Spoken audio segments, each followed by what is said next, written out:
Hi friends, welcome back to my channel. If you're new here, today we are setting up my reading journal for the month of January. I have a Tombow 992 brush pen, my Pigma Microns in 0105, and then this Zig Clean Color Dot marker in 409 or grayish green. This marker matches perfectly with this washi tape that I'm going to be using from Archer & Olive.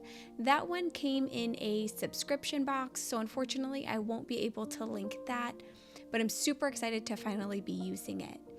I'm also using my Archer & Olive A5 notebook. I am an affiliate with Archer & Olive, so if you're interested in checking anything out, please use my link below. I will have, I believe, a pre-order for this notebook linked below. It closes tomorrow, so Wednesday, January 3rd at 12 a.m. So if you're interested in checking out this notebook or getting it for pre-order, I will have it linked below for you.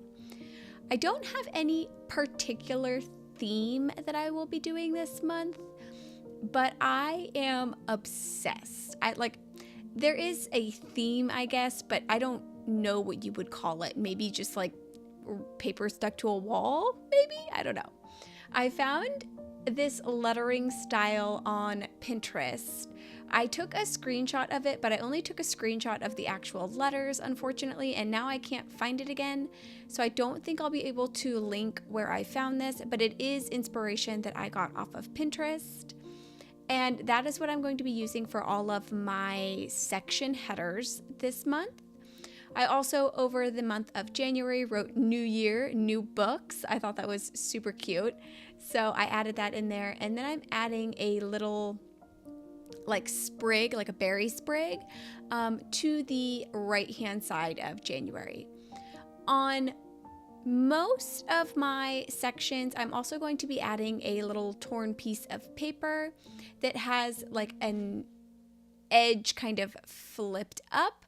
And I'm adding a kind of dashed or broken border around each of my pages as well for this month. Even though this kind of decoration on my page is super, super simple, I think that this is probably one of my most favorite setups that I have done since I started using these dot grid notebooks for my reading journals and for my bullet journal. I think this is in my top 5. I am so happy with the way that this journal turned out, and it's so simple, but also enough. I love it so much. So if you're interested in drawing these little papers, all it is the shape of a rectangle, and then at the top I just kind of drew another rectangle inside, and then I squiggled the edges of the top portion to make it look like quote unquote torn paper. And then instead of making the edges meet on the bottom right hand side, I just kind of curved that when I went around it, and then just added like a little arch on the inside. And it's very simple and easy to draw this particular piece of paper that's taped to the wall, but looks just so good, I think.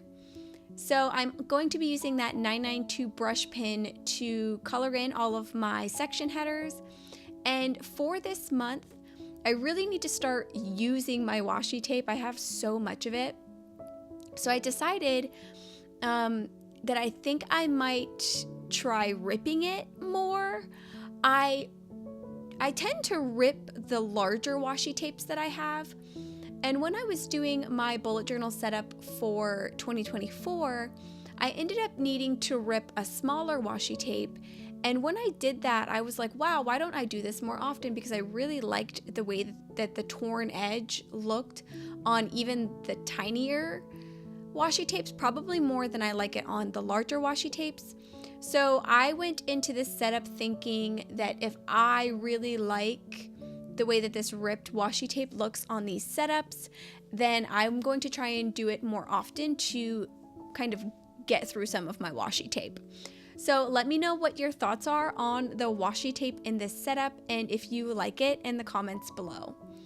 What I am working on now is my calendar for the month of January.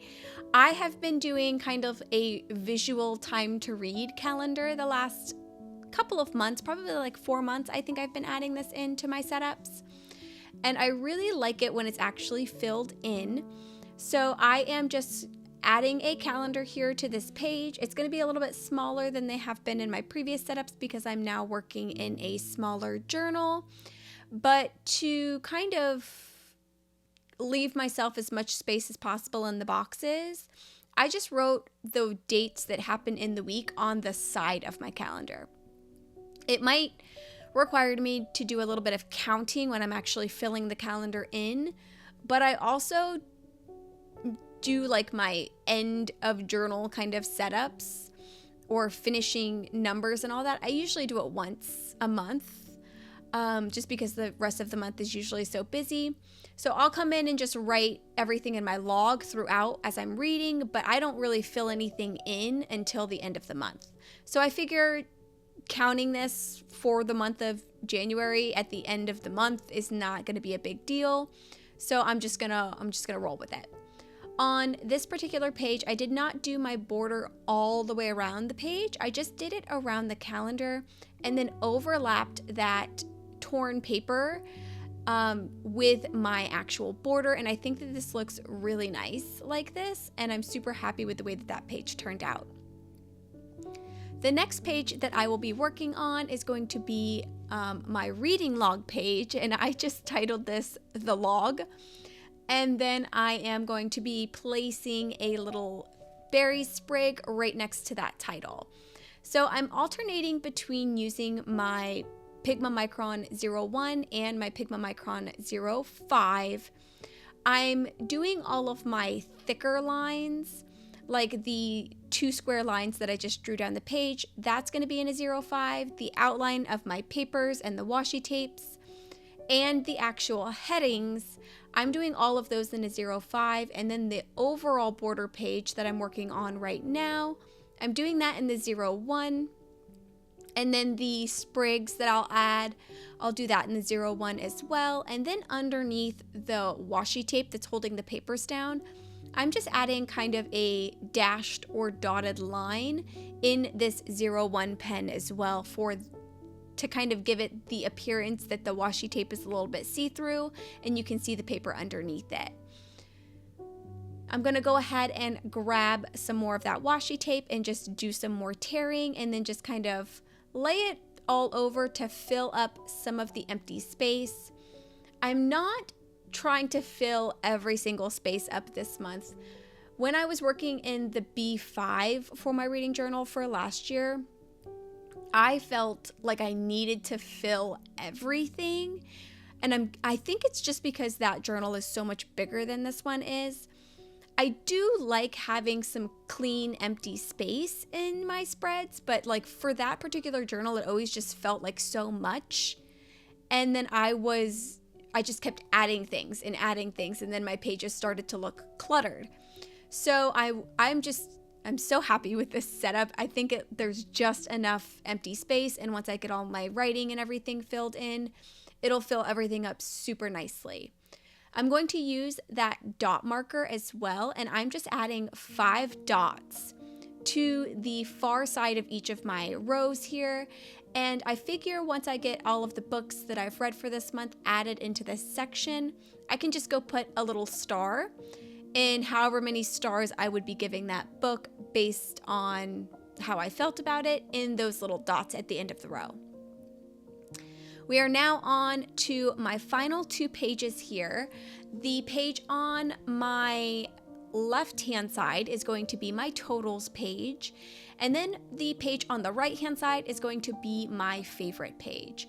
These ones, I've been doing these since I started recording these videos, a totals and a favorites page. So if you've been watching me for a while, you know really what these 2 pages are. For the totals, I generally track the amount of books I read, the number of books I read, how many total pages I read, genres, how many genres I read that month, and then how many formats I read. So I have a couple of extra boxes because normally I track 4, and then I had so much extra space, I just added a few more boxes into this particular setup. I'm thinking I might also record how many hours I listened to for any audiobooks that I listened to. And then I don't know what I'm going to put in the last box just yet, but I'll figure that out eventually, hopefully before the end of the month when I come and actually fill all this in. And then my favorite books page is going to be just that. I'm just going to print out a cover of my favorite book and paste it to this page. I do have, or I will add a little bit of the torn paper doodle to the corner of that page as well. I'm thinking maybe I'll write a few sentences or maybe like a favorite quote or something from the book in that portion of the page that I'm going to be kind of drawing out, so that I've got a little bit more than just the book on this page. For the last couple of years, I have been setting up my months so that it's my monthly pages, which is what I'm doing right now. And then immediately after the monthly pages end, then I just go straight into any books that I have read for that month and like any review pages. I think for this year, I think I'm going to change that up a little bit. So instead of my book review pages happening immediately after this page, I think I'm going to move all of those to the back of my journal. I might just count out how many pages I would need for each setup through December, and then start any review pages towards the back of the book. And I think I want to do it that way so that just all of the review pages are in the same spot. And then I don't have to kind of guess how many pages I might end up reading or how many books I might end up reading and how many pages I might need for review pages at the end of my month. So that'll let me start doing my setups a little bit earlier in the month. So I'll be able to do my February setup earlier if I go about this way, because it makes me anxious to end up not having enough pages for book review pages, or having too many and just having a bunch of blank pages and then already having done my next month's setup. So then I've just got blank pages. So I think doing it this way will work out a lot better for me. I started doing monthly wrap-up videos about halfway through the year last year, I think. Let me know if you're still interested in seeing those videos as well. It would basically be just me kind of filling in my final numbers and then going through and just doing a review page for any of the books that I really felt like I needed to say something about, or that I just really was completely obsessed with. So for the last couple of years, I have also just been doing a little review section for every book that I read that month. But I think doing it this way as well will kind of let me not have to do it for every book. I feel obligated with this setup to do a review portion for every book, but I think if I just move that to the end of the journal and just have everything all together, I can just review the books that I want to review, because sometimes I don't have anything to say about a book. Sometimes I read it and I'm just like, well, that was a book, and I don't feel any type of way about it at all. So then I just won't have anything to say, and that's basically what my review says. And I don't really want to do that for 2024. I want to be really intentional about how I'm spending my time working in my journal, and I think that'll work the best for me. I am rambling. Oh my goodness. So I'm coloring in my letters now. I'm also coloring in, like I said, all of those little flips. And I've got most everything done for the actual boxes on my totals page. I did add a little blue dot inside, or like right the very first beginning of those boxes. I just kind of felt like that added a little bit of that blue to this page as well. And then I am just adding my washi tape now. Once I get that washi tape added, I think that might be all that I do for this particular setup. Just getting the washi tape added. Like I said, this one was from an Archer and Olive subscription box, and then the very thin, like a brownish washi tape that I have, I'm pretty sure I got that from Michaels or Amazon. I'll have to check my Amazon to see if I got this from there because I'll be able to search my orders, but it's either from Michael's or Amazon. But right, that is all I've got. I'm going to do a final little flip through. Let me know what your thoughts are in the comments below and if you like seeing setups with this kind of aesthetic. Thank you so much for joining me today. I hope you have a great rest of your day and I hope to see you in my next video. Bye!